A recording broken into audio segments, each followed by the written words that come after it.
Hello, I'm LaTanya Turner. As you've just seen, Nashville and Tennessee face some serious issues regarding our children's mental health.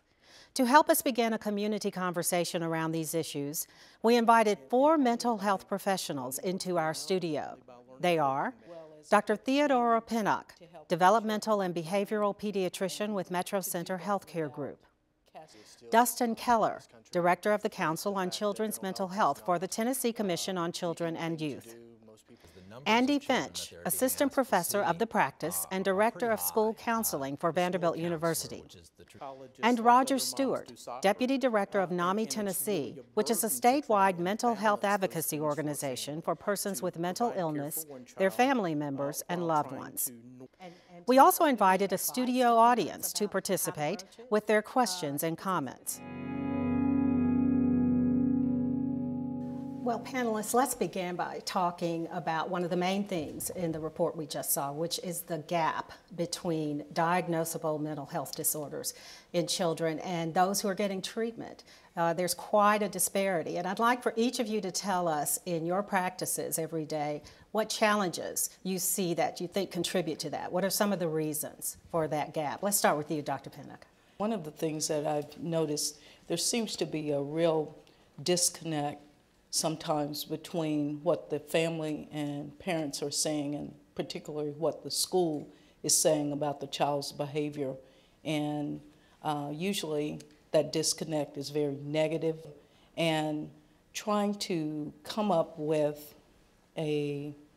one diagnosis that everyone seems to really understand, as well as a good plan to help the children and family, and to do that without casting dispersions as it was against the child and family. So that's the disconnect or the gap I see tends to be between the educational system and what the family is seeing.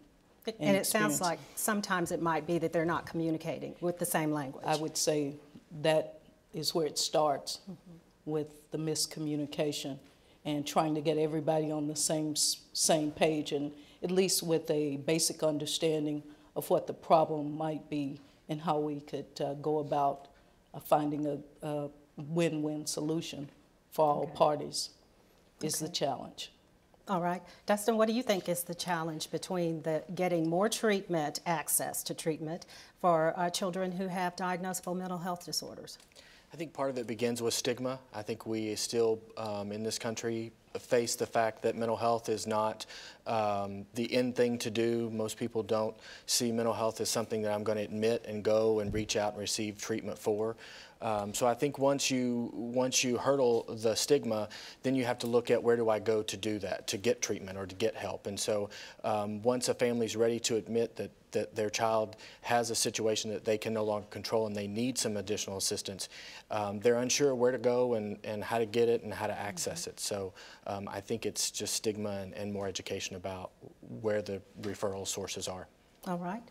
Dr. Finch, why don't you talk a little bit more about what Dr. Pinnock brought up related to educational professionals communicating with parents about their children?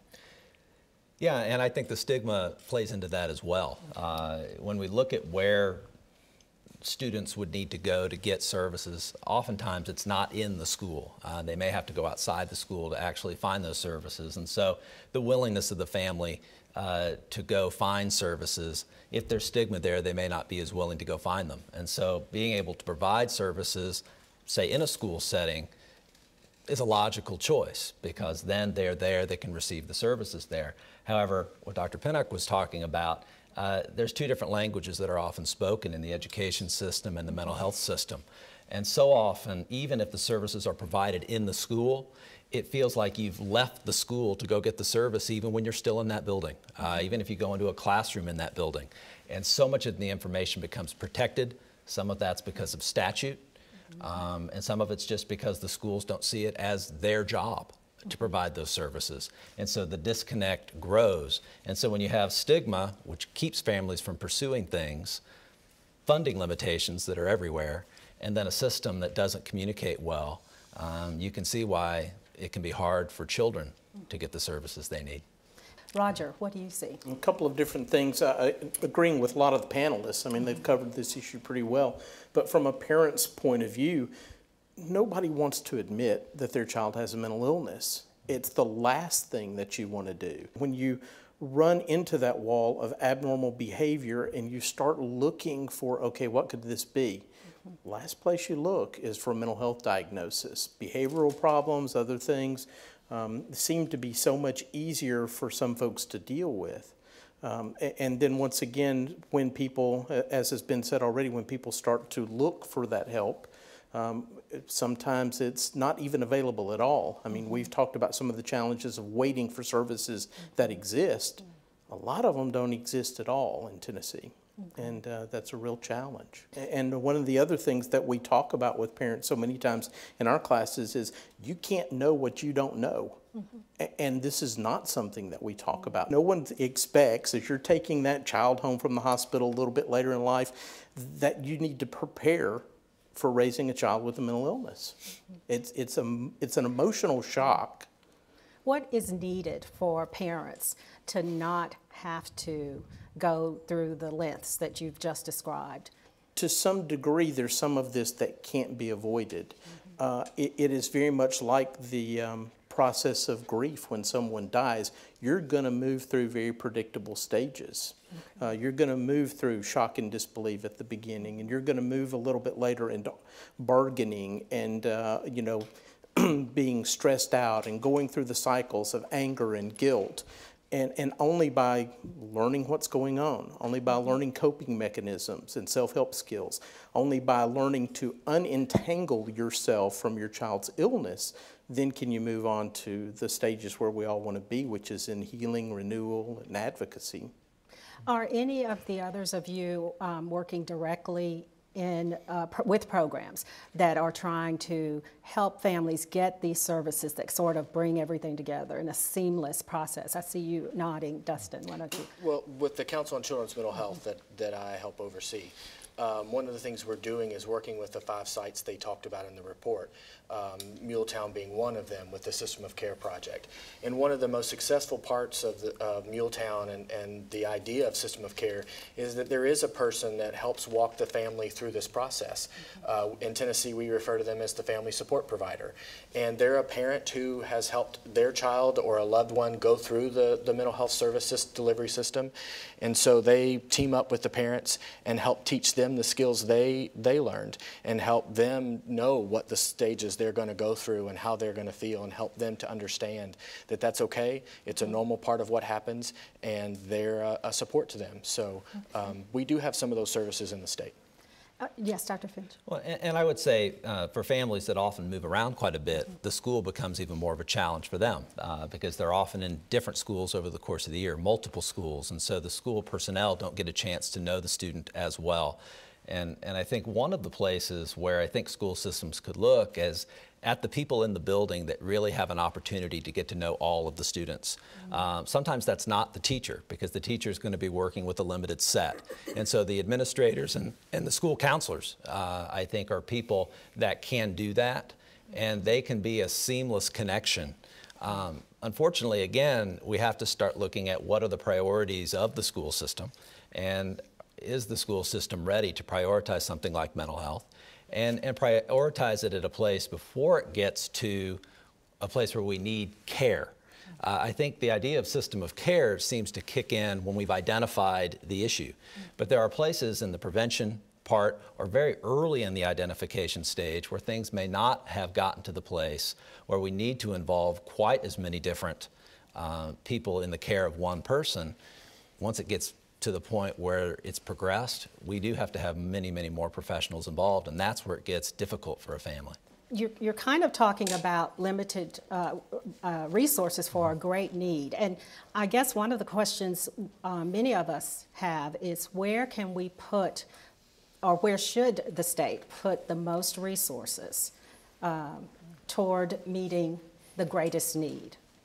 Well, certainly, whenever you put dollars into universal prevention, you're going to reach everyone. Anything that's in a universal prevention is going to provide education. It's going to give the telltale signs of things to be on the lookout for. That's going to benefit everybody. what I heard in the video that I thought was right on point is that historically we've tended to find ways to put resources there, and we've also tried to put resources in the treatment end when things are pretty extreme, but it's in that middle ground where there seem to be gaps. And it strikes me that there is where you probably could get even more bang for your buck, so to speak, because you're not just reaching people that might not develop a mental health issue, you can probably reach some people who have started to. And now maybe you can steer them off the path or at least slow down that progression before it gets to an extreme place. What and give the types of family things fall sources. into that middle ground? Well, anytime you start to see early indications of behaviors, maybe some early, and again, it's going to depend on the issue that we're talking about, and there's so many different types of mental health issues that could come up. But if you're starting to see children who maybe are withdrawing, or maybe going to the other extreme, maybe they're really acting out in ways that are causing problems, to be able to pick up on that and start to help them there before it becomes something diagnosable, that's the place where I think you could probably stem the tide a little bit and really get a lot for the investment. Dr. Pinnock, do you briefly want to add anything about would early agree. intervention? Yes. And I think the American Academy of Pediatrics has recently come up with screening mechanisms that we screen children much younger than we used to for mental health and social emotional problems. How young? Starting 9 months. Wow. 9 months, 18 months, and 24, 30 months. You're looking at children specifically for developmental disabilities, and at 18 months and or 24, 30 months, looking for autism. And this is during the pediatric well child visit, or? That's correct. That's And interesting. another place I know that they're really screening initially up front is Head Start. Do you know what the results are of those earlier screenings? Well, one of the reasons we start doing it because, as Dr. Finch said, those numbers are out there, and if we don't start early, we will always be behind the 8 ball at trying to provide services. Yeah, I'm a pediatrician. This is a member of the Tennessee chapter of the American Academy of Pediatrics. Dr. Penning, appreciate your participation in this, and the segment was very informative. And in my 30th year now of practice, we've seen a huge explosion, all primary care providers, in children with social emotional needs, I think is where was just being mentioned. The screening initiatives that we are talking about doing for pediatricians, really the issue there is how to get our mental health system up to speed on dealing with younger children. And by default, many primary care providers are already mental health providers in their practices, and they're facing the same issues when they're asked questions by parents. So I'd like to hear thoughts about how we can take our current level of training of our mental health providers and bring it to more of a younger age where prevention may be more helpful, which is the focus of all of us pediatricians and family physicians. So the screenings are being done, but then where do you refer a 2-year-old or a younger child? Anyone want to address that, Justin? Yeah. I think it starts with increasing training and education and opportunities for our mental health providers. One of the sites that we recently got in the state for the system of care is an early childhood site that's going to be in 5 counties in upper Middle Tennessee. And so really looking at and teaching mental health providers what infant and early childhood mental health is. You know, obviously the child at that point won't talk or won't say words, but they're going to exhibit behaviors when they interact with their mother or their father or a caregiver. When that person laughs, they usually laugh back or have some traditional responses they should have. And when they don't have those, it's working with mental health providers and early childhood experts in the state to help the parents form that natural bond and with caregivers and friends and those types of things. And is it just recognition so that you can, monitor this over time? Because I guess I'm thinking if you have a 2-year-old, it seems that many of the treatments are pretty comprehensive and involve several different approaches. So what do you do with a 2-year-old or a 3-year-old who may not have good verbal skills yet and certainly couldn't relate to some of the other methods? treatment? It can be a range of things, certainly depending on the child's behavior and how serious the issue is. It can be as little as teaching the parents some techniques to help the child or to monitor that child's behavior, and maybe the child is just a little delayed, and so by doing some extra activities for the child, you can help bring the child along. But it could be the more severe end where you do need the intensive intervention, and there are several programs in the state that offer some very intensive interventions for behavioral types of problems and that sort of thing. But you certainly, it just depends on the issues of the child and the things that are exhibited as to what type of intervention you'd want to put in place. Should parents ask for this when they're going for their well child visit if they don't notice the screenings being done? How do you ask for that? I certainly think it's something you talk about with your pediatrician, and I would refer to the doctors to that, but certainly just asking and talking about it. How is my child developing mentally and socially? Dr. Pinnock? I would say Dustin is right on point. Certainly as a part of the well child visit, and if the parent has concerns, raise those concerns then, because one of the things I think we know as pediatrician, parental concerns really do go a long way, and the research shows it actually helps providers find kids with developmental disabilities. Parental concern trumps even trained personnel sometimes. So I would say that encouraging the parent to raise the issue, and if the pediatrician talks about the motor skills and the language skills and the cognitive skills and doesn't say much about how the child is interacting, and the parent has that concern, by all means say, those things are fine, but I really want to talk to you about the fact that I call Johnny's name 90% of the time and he doesn't respond to me. And Roger, in reality, or do families feel, parents feel they have a voice in this process at that stage? Or are they empowered to do this? I don't know that I can speak for all parents, but you know, it's really challenging to be able at that point, because parenting is supposed to be instinctual. That's what we think it's supposed to be. And so sometimes it's hard to ask those questions. I think my child is abnormal. What do you think? So, you know, the whole approach that we take to this is really hard. And my experience with the parents, most of the time, where we're running into is depending on their developmental stage. You know, what they're running into in school, what they're running into at play, what they're running into in the regular lives. You know, it's mental illness. Every child does not have mental illness. There are all kinds of problems in the world.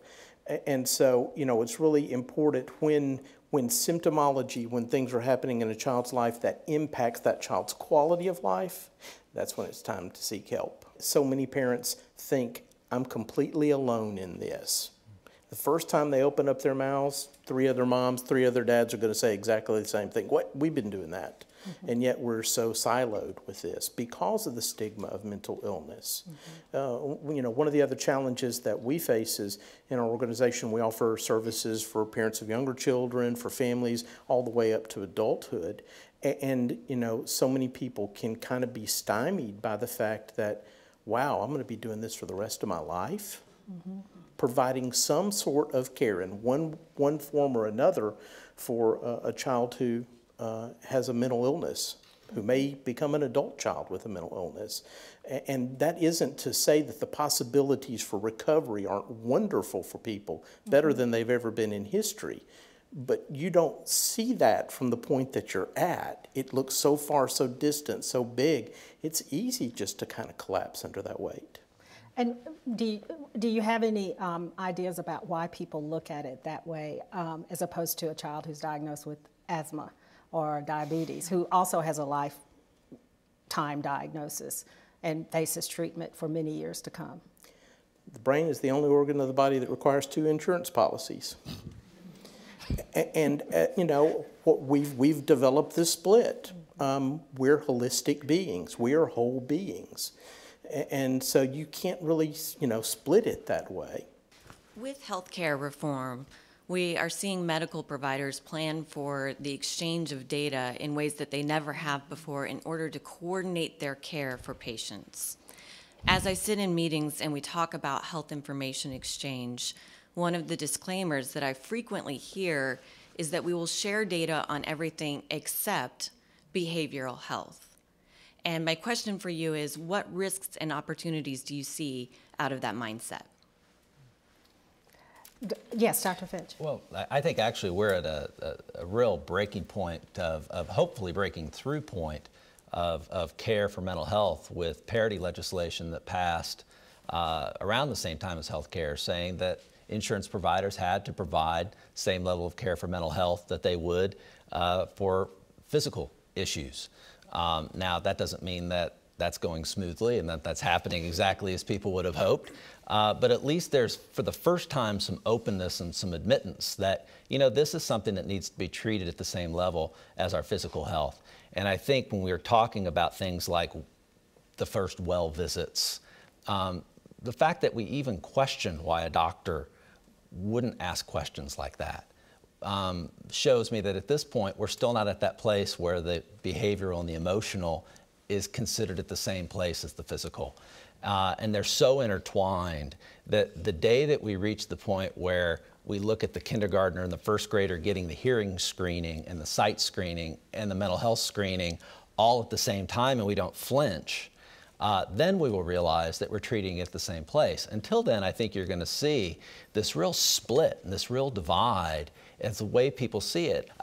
There's golden opportunity right now, but I think from a society perspective, we've got a ways to go before we actually see people seeing them on a par. I want to say, too, I think with the information exchange or sharing of information among healthcare providers, I think even the Commissioner of Mental Health has said several times openly that he thinks there's several data points we should share. But the one thing about mental health, there has to be some sense of confidentiality. Sure. As the person shares these intimate details of their life and things that are going on, you know, that's the hallmark of therapy. That's the hallmark of getting treatment, is that there is some confidentiality to it and it's not going to get shared. And I think, you know, whatever we do with health information as we move forward, we have to make sure that we keep that in place, that we keep the confidentiality in place.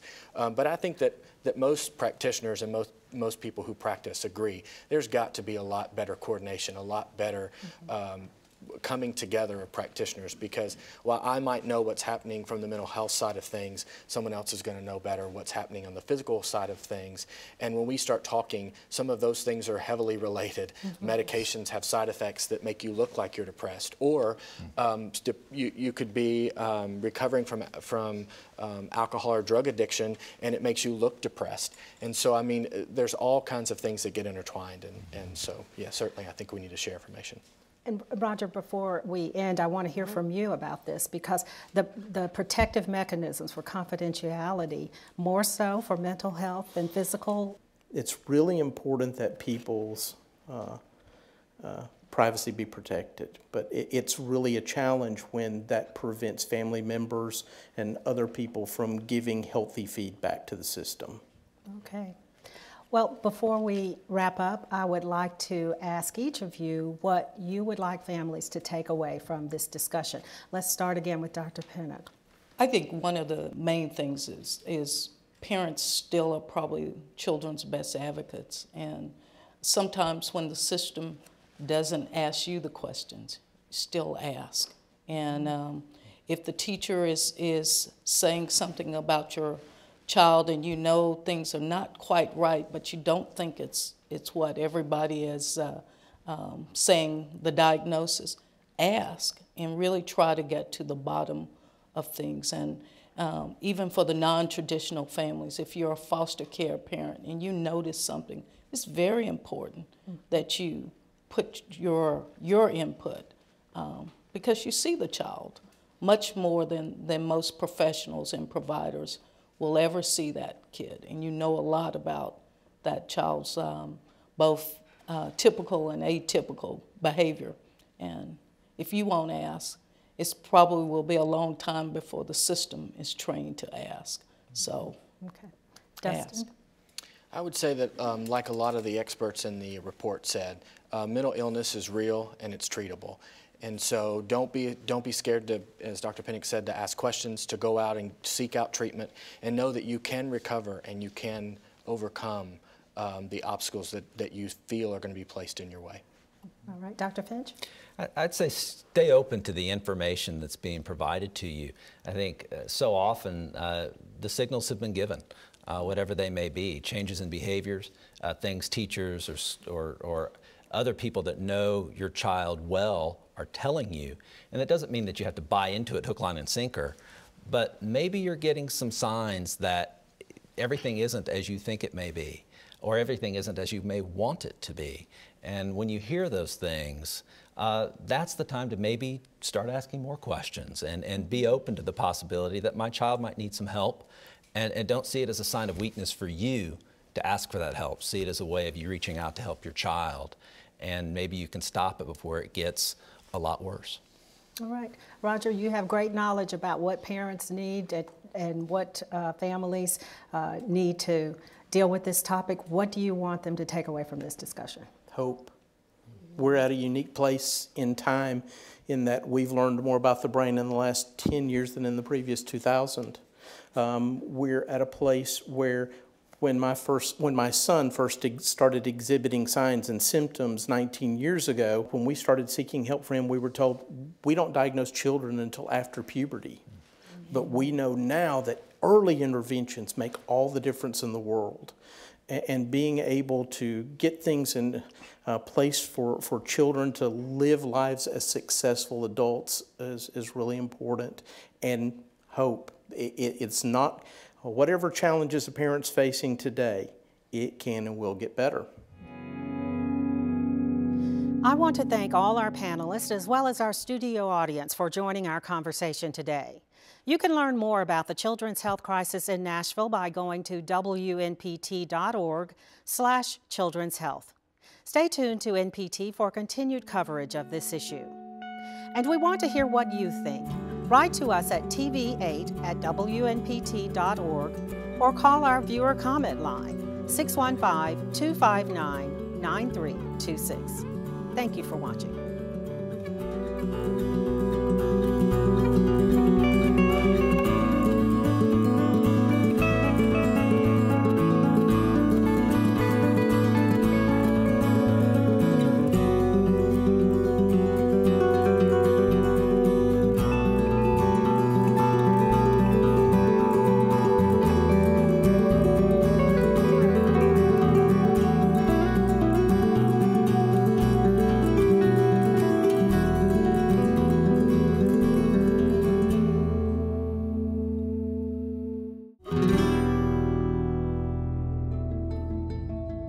Major funding for NPT Reports, Children's Health Crisis, has been provided by the Healthways Foundation, addressing the critical issues of children's health and public education, the Nashville Healthcare Council, the Monroe Carroll Jr. Children's Hospital at Vanderbilt, where discovery brings hope, Vanderbilt University's School of Medicine, Department of Pediatrics, Baptist Healing Trust, fostering access to compassionate healthcare in Middle Tennessee.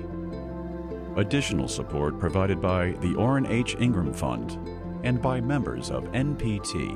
Thank you.